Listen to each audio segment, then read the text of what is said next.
Okay, here I am with Jameson Farn. We spoke last year, way back last year. And Yes. this year I want to talk again, but about different subjects. Last year it was about the cost of rental and so on and so forth. I'm Yeah, still real interested in estate. that market. Yeah. And but this year, how have you found the market this year? Is it back to being buoyant? Is it more, are people paying more? Yes, last summer was seemed more it was busy, but extremely chaotic because the US dollar went on par with the euro. So a ton of Americans were coming here and actually Canadians, and I'm from Canada. Um, but so that was extremely busy, but everybody was booking last minute. What was nice to see this year was people were booking kind of like before COVID times. They were booking in November and December and January, knowing that they can get the best options and prices for the locations they want at that time. So that's always a wise thing to do, is book ahead as far as possible. Yeah, so it was great. It was good to see old clients back feeling more comfortable after COVID, and new clients wanting to discover the region. So it was fantastic. It's interesting. Do you find that your big upscale places are renting easily now? Yeah, it was because it's so every year is different and unpredictable. And speaking to my partners about this kind of thing too, it seemed the big properties were going quickly and booking like at a month or two even at a time. So there would be like September left basically. But yeah, they were going, but also all the low end stuff, the more budget wise places, they tend to go first. So everybody always wants to be close to a beach, close to the restaurants, everything. They kind of want everything at their doorstep. So, but there's a price for that. So you got to book early, know what you're after, but also I don't mind helping out and giving tips on what, the best areas and stuff like that are. Where would you say if somebody had come into a huge sum of money, I'm not saying me, I should be so lucky. Where's the most popular for people who really want to get a taste of the Riviera? Is it Saint-Jean? Is it Beaulieu? Is it Monaco? I think it's Yeah, like Saint Jean is always popular. Last year was traffic jams there. It was crazy because of that Emily in Paris show. Parts of it were filmed there, so that drew a lot of people to the Yeah, peninsula. yeah. Um, but yeah, Saint Jean, people always want to go there. The Billionaires Peninsula. They can also get very good security there. It's serene, depending on where you're booking a place. It can be very serene. It can feel like a piece of heaven. So, but Saint Tropez has very fantastic little hidden places too that people can discover. Yeah, it's not too far from the beaches and the crowds if that's what they want. So it always seems to be Saint Jean and Saint Tropez for sure. My US clients, they always want Saint Tropez. It's just a mindset that Yeah. brought up over the decades that that's the place in the Riviera. So But do they understand that the beaches aren't in Saint-Tropez? yeah. So that's what I try to help them if they're having trouble, if they've never been here before and they're having trouble figuring out where to go and stuff like that. I find out what their interests are and what they're actually looking for, and if they're open to discovering new places. And then I can streamline them more into gearing what their interests are and stuff like that. So it depends. Some people don't mind that everybody knows their business, but also people with, if it's new money, they want to show everything. So Saint Tropez is a good place for that kind of thing. Whereas Saint Jean is more, I see a lot of more old money people that are more long term established. They know that's a place to go. They're trying to get more privacy, and that offers it there, right in the center of the peninsula. So it's very Yeah. secure there too. It's and they're gorgeous places. There's no question about Yeah, it. But if you want stunning. traffic jams, if you like traffic, Yeah, Saint-Tropez is the place. yeah. That's yeah. Getting in and out of there is crazy. I can just imagine it right now. So Do yeah. you get involved in the helicopter shuttles back and forth to places? Yeah, that's pretty easy because I've built up because I've been in business for just over 12 years. So my thinking was I don't look at people in similar businesses as competition. I think of them as potential partners. So I reached out early on, and I'm always adding new partnerships and stuff like that because there's so many more niches now and for people's interests. So helicopters is super easy. I just contact my partners. They take care of all the logistics of that kind of thing and get the clients on board whenever they're ready to go. There's daily yacht charters too that I have partners for if they want to see stuff, you know, Wow. up and down the coastline, that kind of thing. So it all depends on their budget, what they want to see and do. So yeah. Yeah, I can remember I was at the Polo Club in Saint Tropez, Yeah. and a helicopter land to pick up a couple of probably wealthy guests and Yeah. take them off somewhere else. So it's just one of those things you only see down here. Yeah, it's like you see in the movies and then you experience it in person. It's like, oh, it does actually happen. So, but Happening. also there's more competition now between helicopter companies. So it's actually not that expensive. Like I think you can go, well, from Nice to Monaco is like 110 euros. It's a 7-minute helicopter ride. So it's not too bad. It depends on how quickly, and if you don't want to deal with traffic and if you've got somewhere you need to be, that's the most efficient way. So it's good. And great views. Yes, of course. Right, let's move on to the fun things about Okay. activities. What sort of activities do your guests tend to indulge in? What do they ask you about? Well, every client is different, and if they come, sometimes it'll just be couples that are traveling as a group, so they tend to want more water stuff, kayaking, that kind of thing, windsurfing or e-foil. I think it's called e-foil. It's seems to be the newest thing down here where you're What is it surfing above exactly? the What is sea. it? What is it exactly, this e-foil? It's a motorized surfboard type thing, but once you get it going, it floats above the sea, and so you just direct yourself that way. So I actually just got a message this morning from an owner of a company, and he's wanting me to take me out on it so I can discover it and show it to my clients. So we're just trying to set up a time. But yeah, so it's that kind of thing. But you know, down here you can also go hiking.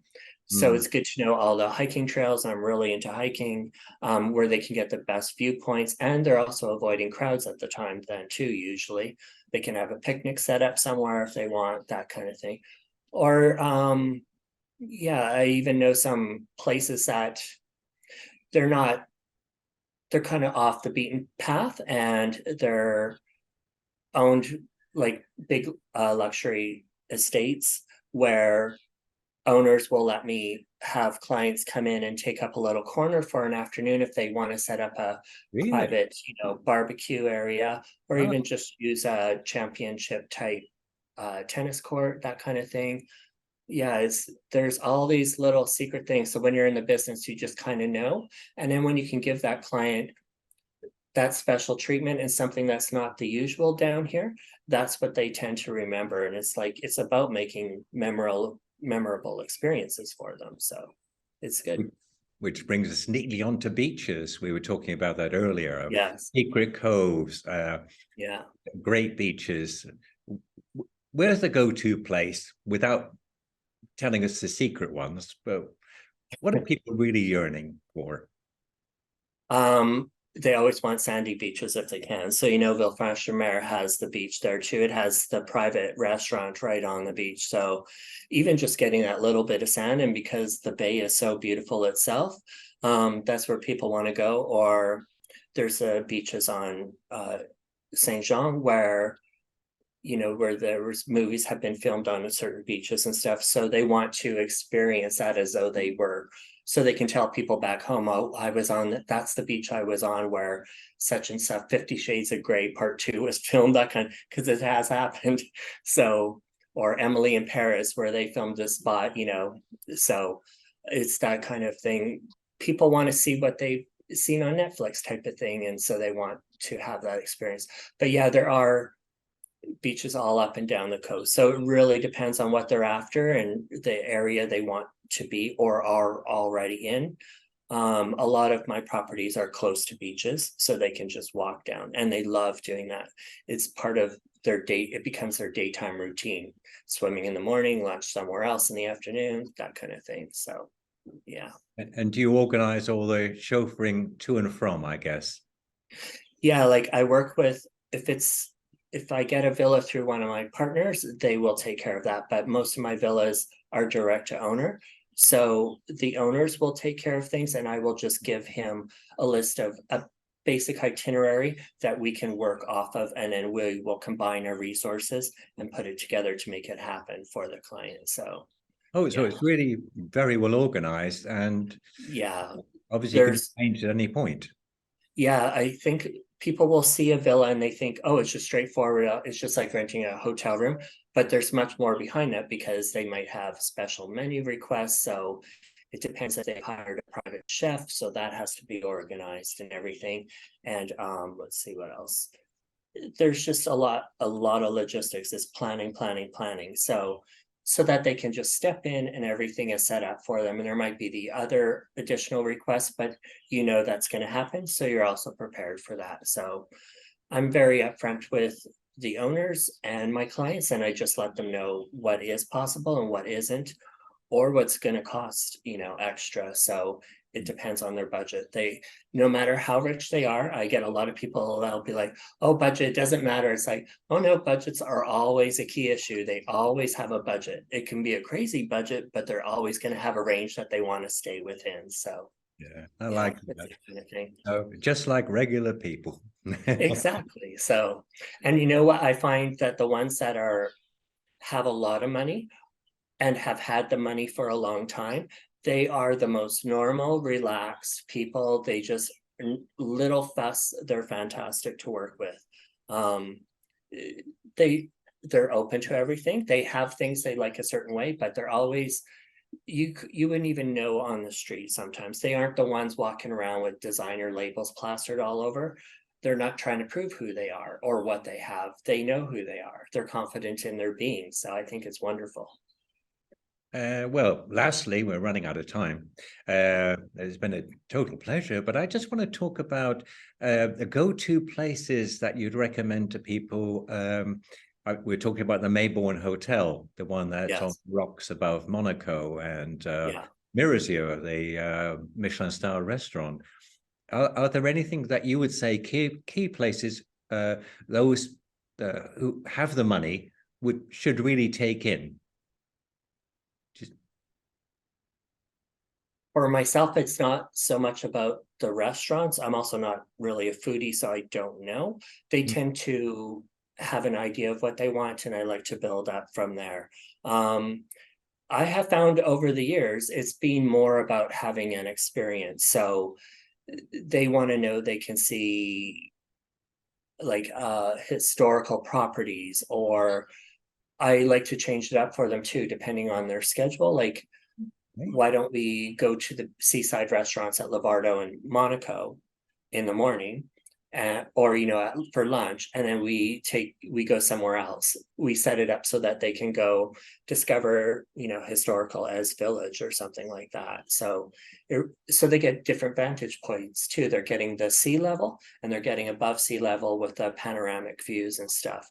I find restaurants, if they ask, that can all be arranged. Owners can do that too.